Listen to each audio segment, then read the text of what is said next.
अस्सलाम वालेकुम स्टूडेंट। उम्मीद करती हूँ आप सब खैरियत के साथ होंगे। स्टूडेंट, आज हम कंप्यूटर साइंस 9th क्लास का जो सब्जेक्ट है, इसका आज जो टॉपिक हमने पढ़ना है वो है फ़्लो चार्ट। इससे पहले हमने पढ़ा था प्रॉब्लम सॉल्विंग स्टेप, जो कि सीक्वेंस वाइज मैंने सारा आपको समझाया। अब वो टॉपिक हमारा हो गया कंप्लीट और आज का टॉपिक है फ़्लो चार्ट।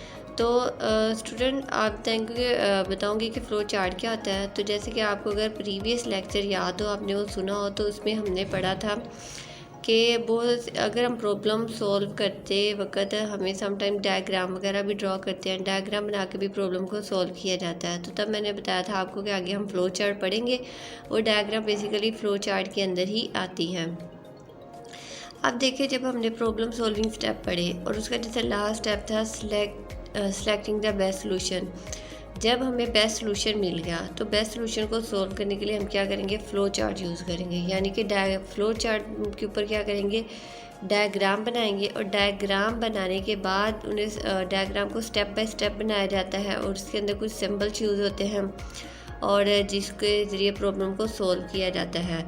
तो बेसिकली जो फ़्लो चार्ट होता है वो ग्राफिकल रिप्रेजेंटेशन होता है, यानी ग्राफ बना के, कोई डायग्राम बना के, कोई स्केच बना के प्रॉब्लम को सॉल्व किया जाता है। अब फ़्लो चार्ट की इम्पोर्टेंस क्या होती है मैं ये आपको बताती हूँ, इससे आपको ज़्यादा अच्छे तरीके से समझ आ जाएगी।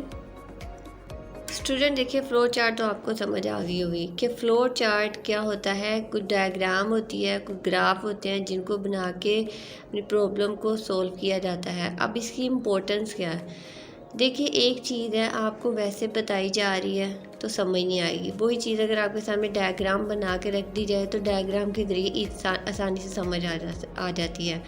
मिसाल के तौर पे आपने घर बनाना है, तो घर बनाने के लिए आप अगर वैसे ही कुछ सोचते हैं या बताते हैं तो जिससे आप बनवा रहे हैं उसको भी इतने अच्छे तरीके से समझ नहीं आएगी।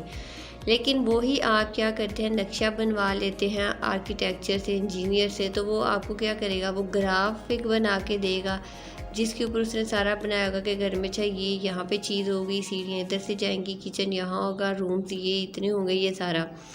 तो उससे क्या होता है कि वो ग्राफिकली एक चीज़ आपके सामने है तो आपको आसानी से समझ आ जाएगी कि कहाँ पे क्या चीज़ आनी है। तो वो काम जो है बड़ी जल्दी हो जाता है, उसके ऊपर टाइम भी कम लगता है। तो वो क्या होता है, ग्राफिकली वो हो रहा होता है। और ग्राफिकल बनाने का एक सबसे बड़ा फ़ायदा ये भी होता है कि अगर देखिए उसके अंदर कोई मिस्टेक हो गई है, कोई गलती के चांसेस नहीं रहते। मतलब ग्राफ सामने बना हुआ है, जैसे कि अभी मैं आपको एक दे रही थी, वो घर का कोई नक्शा वगैरह आपने लिया, तो उसमें अगर वो नक्शे के ज़रिए आप बना रहे हैं तो वो नक्शा आपने पहले देखा है, आपके सामने है।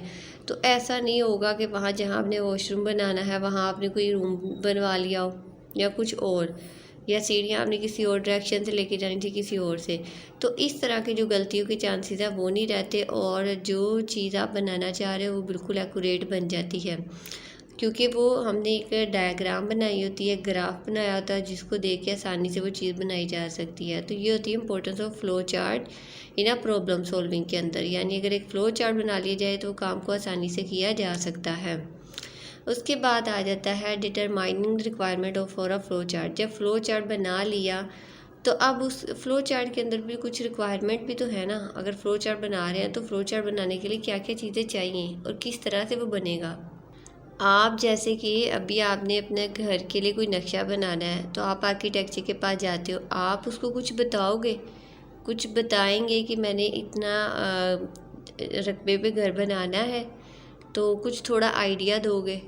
वो आपकी इनपुट होगी जो आप उसको दे रहे हो, यानी यूज़र देता है ना इनपुट, तो वो इनपुट होगी।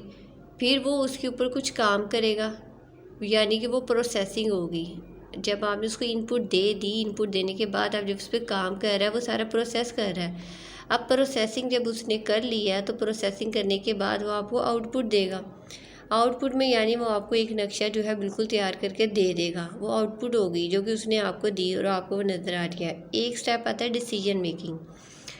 स्टूडेंट, डिसीजन का मतलब बेसिकली होता है कि डिसाइड करना, कि मतलब अगर जो हमने काम किया, जो स्टेटमेंट दी है वो ट्रू है या फॉल्स है।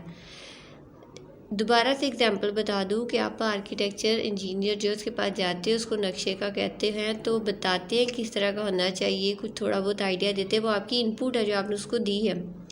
फिर वो उसके ऊपर वर्क करेगा, वो प्रोसेसिंग में आ जाता है सारा।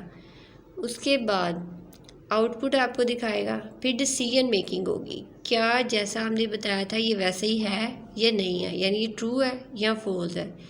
तो ये थी requirement for a flow chart, यानी कि फ़्लो चार्ट ग्राफिकली रिप्रेजेंटेशन होता है। फिर उसकी इम्पोर्टेंस मैंने आपको बताई कि आसानी से एक चीज़ की समझ आ जाती है, उसको करना आसान हो जाता है, और उसकी ये रिक्वायरमेंट है। तो उम्मीद करती हूँ आज का टॉपिक आपको समझ आ गया होगा। नेक्स्ट टॉपिक में इंशाल्लाह इसके हम सिंबल डिस्कस करेंगे, और अगर आप फ़्लो चार्ट बनाते हो जिसके अंदर डिफरेंट सिंबल्स यूज़ होते हैं, तो बस आप मेरी इस वीडियो को लाइक और शेयर कर दें और चैनल को सब्सक्राइब। नेक्स्ट वीडियो में इंशाल्लाह हम नेक्स्ट टॉपिक डिस्कस करेंगे। तब तक के लिए अल्लाह हाफिज़।